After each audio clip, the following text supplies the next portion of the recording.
What I've often loved to talk about when it comes to this story is really its longevity, because it's really stood the test of time, and it's one of the longest lasting franchises in Disney's history for just how much people love it and how much people appreciate how stories about characters could be told through the eyes of people such as Dove Cameron, Sophia Carson a long time ago, and now a brand new generation having been ushered in, led by Kylie Cantrell and Malia Baker, who are doing a fabulous job.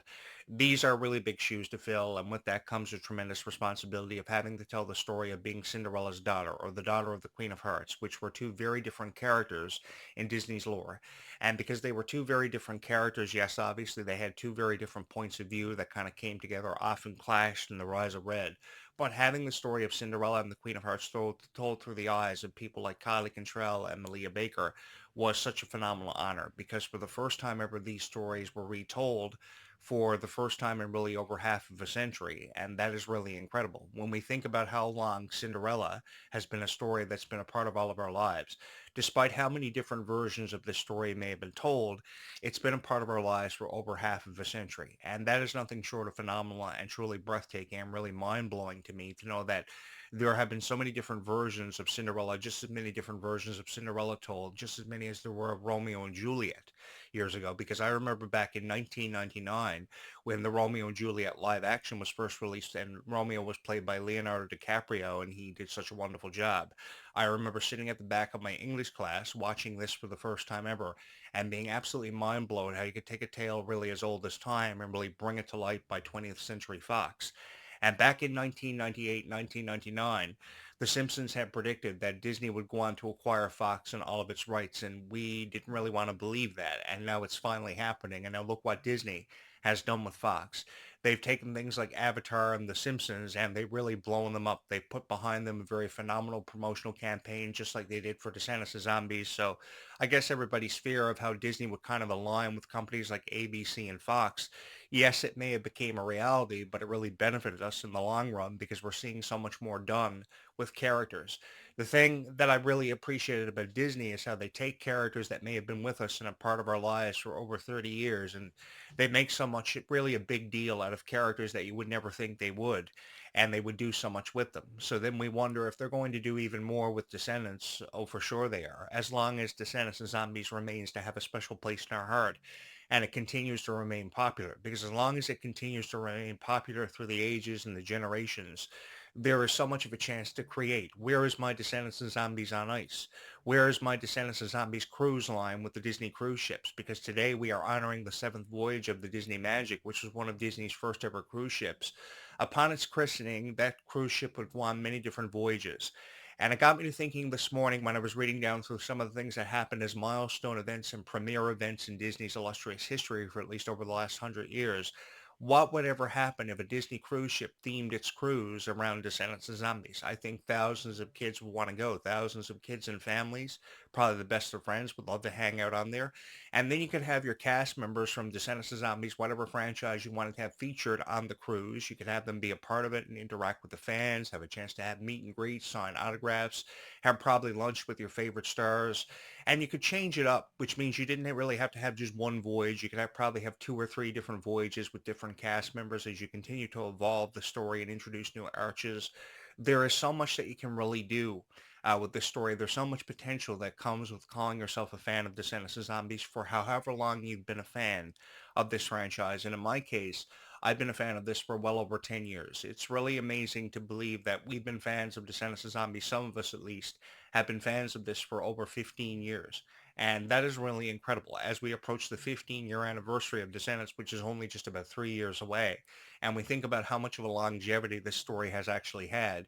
It has had quite the longevity and it's left such an impression really on all of our hearts and really in our minds because we've been left wondering what's going to happen next in terms of a new storyline being presented for Red and Pink, which of course is focusing on the challenges of sisterhood. So they've kind of taken it away from the friendship of Red and Chloe, and now the story seems to be revolving around why Pink was created and just what is her greater purpose? Is she going to be something more than just a supervillain? Is she going to inherit the magic of her mother, the Queen of Hearts? And just who is Red and Pink's father? That has yet to be revealed, and I'm sure that is going to be where the conversation is going to continue to revolve around for at least the upcoming 2-year period, because we have 2 years to wait up until Descendants 6 is officially released and dropped on both Disney Channel and Disney Plus. And actually, coming up tomorrow night, I can't forget to mention this, we have the premiere of Camp Rock 3, which is something I'm incredibly excited about. Off the ground success, the groundbreaking success of the premiere of Camp Rock 3 just the other evening, where the originals, the legacy stars, the Jonas Brothers, Demi Lovato, and several others joined the new cast of Descendants, or the new cast of Camp Rock. That was really incredible how we saw the cast of the past come together with the cast of the new generation and really have a chance to create another moment yet in Disney history. And I think this premiere of Camp Rock 3 coming up tomorrow is going to be something really exciting for a whole lot of people. So that premiere will happen, I do believe, at 8 p.m. Eastern. I really appreciate how Disney has kind of bumped up the premiere time, because about 10 years ago, Disney's premiere time would be 7 p.m. Eastern, which was kind of relatively early. So many people, as a result of the early premiere time, couldn't catch it, and they were PVRing it.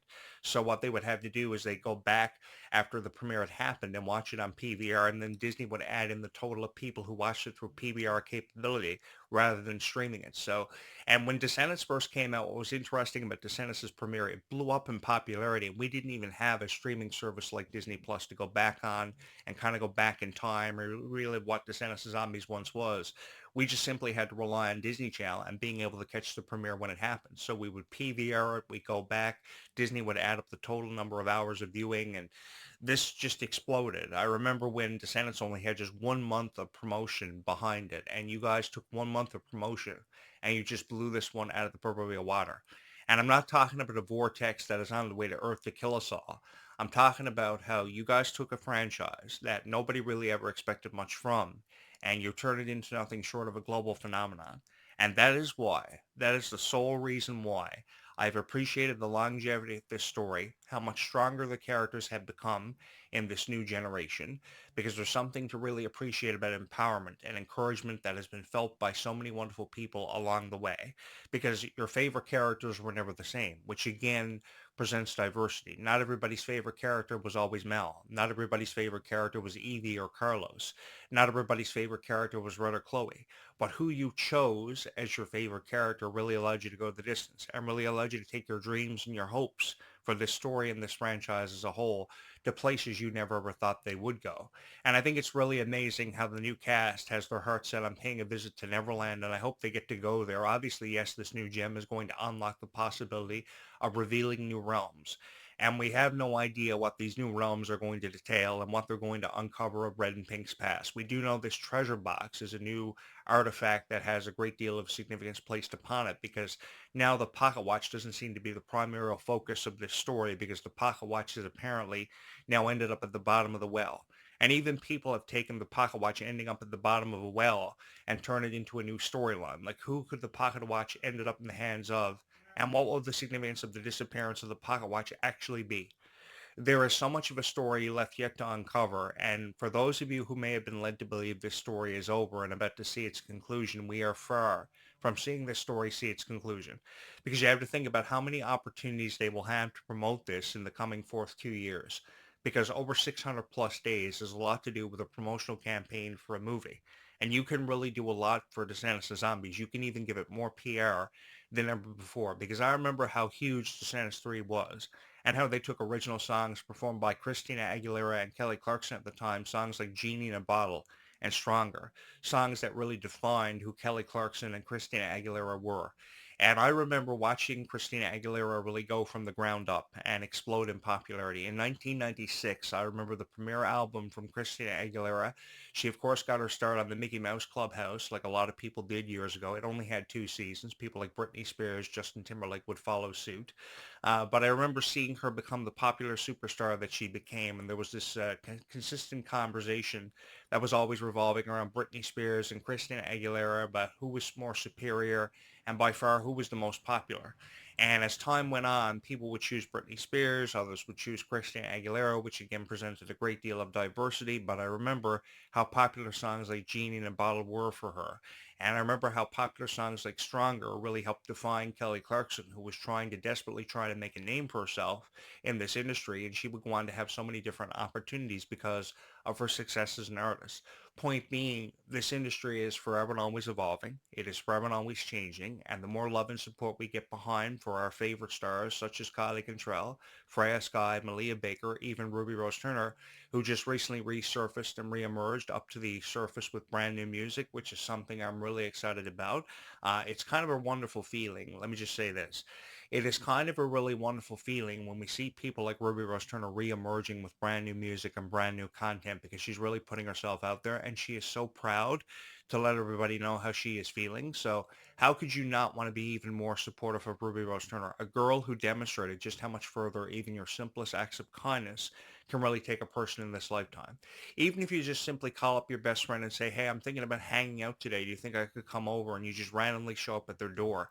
That really works. You may never feel like it works, but it really does because you show that you have an appreciation for spending time with them and you really value the time that you have around each other. Years ago, we wouldn't even call our best friend. We just kind of show up at their door. We ride our bike, we'd take a path, and we'd go to their house, and we'd spend hours there playing video games on Nintendo 64, or we'd spend hours wrestling on crash mats. That's how we spent our summer days. And I think that if you actually took the time to appreciate the time that you have with your friends, you will really learn to value it. And you come upon an appreciation, a level of it that you probably have never experienced in your life because you would realize just how precious these moments are. Because as I've often said, time is very precious and because simply we never seem to know how much time we have. So because we simply never seem to know how much time we have, that is to be valued. And I think these last 4 years where the rekindling of Descendants may have happened, I think there have been so many people who have learned to really appreciate, yes, what the franchise may have been, but also what the franchise would go on to become, which was something far greater than I think a lot of people ever wanted to choose to admit to. Because once you give the new generation a chance, yes, you will realize they became stronger. They took up rigorous workout regimes that a lot of people felt inspired by it because Ruby Rose Turner and Kylie Control got in phenomenal shape. Malia Baker was somebody who was really lifting weights really hardcore for a while, trying to really keep her position in Descendants. So I would never blame anybody for drawing so much inspiration to become an empowered version of themselves or a stronger version of themselves because of what they saw these stars of Descendants and Zombies go through. Let me just say this. I have a profound amount of respect for people who put themselves through that. That was rigorous. That was enduring. And I think that a lot of people, more than just myself, took away a great deal of inspiration from what these stars put themselves through. And I can go on for hours talking about how I felt inspired to lift weights every night, which is something I'm currently doing. I haven't done it in really years, but I'm doing it for the first time in what felt like forever because I took away so much inspiration from these stars and I'm becoming stronger all the time. So I think that because I'm becoming stronger all the time, so can you, because you can feel inspired to join sports teams. You can feel inspired to join gyms and lift weights yourself and become a stronger version of yourself because you've seen heroes through the eyes of your favorite characters. And let me tell you something, that is something to value and more often than enough appreciate because this story, this franchise, these characters have brought people that much closer together. No matter where we are, what we're doing, we can always have time because of Disney Plus to watch Descendants. Either go back in time, relive the history that was really valued from years ago, and 5 years later kind of experience this new generation because if you take a chance and give it a watch, I promise you guys you will take something away from it to value each time that you watch it. Maybe not the first time, but ensuring the second time or the third time. I can reassure you that you will always find something and time to really appreciate what this franchise and these stories have become. Now with Hidden Heroes being the latest project along with Twisted Travel, which there are very few details available for at this moment because they're focusing on Hidden Heroes. With Hidden Heroes coming into the mix, that again opens up the door more widely than ever before to see more characters introduced in the story that we may have never had the chance to experience from stories such as Aladdin and stories like Sleeping Beauty where we're kind of revisiting now because characters from the original Sleeping Beauty story like Sleeping Beauty's daughter was introduced. Of course, Audrey had a huge role in the original Descendants movies. And now we're seeing so much more happen for these characters in a way that we never ever thought we would. And I think that kind of returning back to where Sleeping Beauty was first created and how it all happened, and the story about how a girl fell into a deep slumber being uncovered even more. There is something really to value about that. And also seeing characters from newer stories like Encanto and The Emperor's New Groove. I know it's been probably about 25 years since anything was ever really done with The Emperor's New Groove, but even seeing characters from shows like Encanto, which only came out roughly over 10 years ago, that's kind of really cool. So you don't rely on franchises with longevity. You rely on franchises with characters of this new generation that people have appreciated more often than enough. So again, it once again allows us to kind of feel closer to something and really to feel a part of something, which is something I could have never had the chance to be a part of if never really because of all of you, because you guys saw something to value in every commentary that I would ever go on to record. You guys would always see value in hitting my subscribe button and finding time and appreciating everything that I had to say. And for that, I would simply just like to say thank you on this very beautiful morning we have in front of us this morning. Thank you so much for always having chosen this YouTube channel as your favorite Descendants of Zombies YouTube channel. So just to give you a heads up, tomorrow night we have the premiere of Camp Rock 3, which I know everybody is really excited about. The only original cast member from the original Camp Rocks who are not returning to reprise the role would be Allison Stoner. Yesterday she celebrated her 33rd birthday again. Happy belated birthday to Allison Stoner. Yesterday we kind of honored that moment. We celebrated her birthday alongside thousands of people who joined us. Thank you so much for that incredible opportunity once again. Another milestone we've kind of come upon. We are approaching over 250,000 channel views. That is over a quarter of a million views happening for this YouTube channel and over 850,000 thumbnail recommendations happening this month. This could have only ever happened because of all of you, because you saw something to value in the stories that we shared in together, our passion for Descendants of Zombies really coming together and creating something incredibly special. From my heart to yours, thank you so much for always having chosen this YouTube channel as your favorite Descendants of Zombies YouTube channel that may have ever been created. And as always, from my heart to yours, thank you so very much for always loving these videos and having the time to watch them. Don't forget to like and subscribe and appreciate these videos in ways that we could have only ever had to because we came together and created something so special. From my heart to yours, thank you so much for always having the time to have watched and appreciated all of these videos.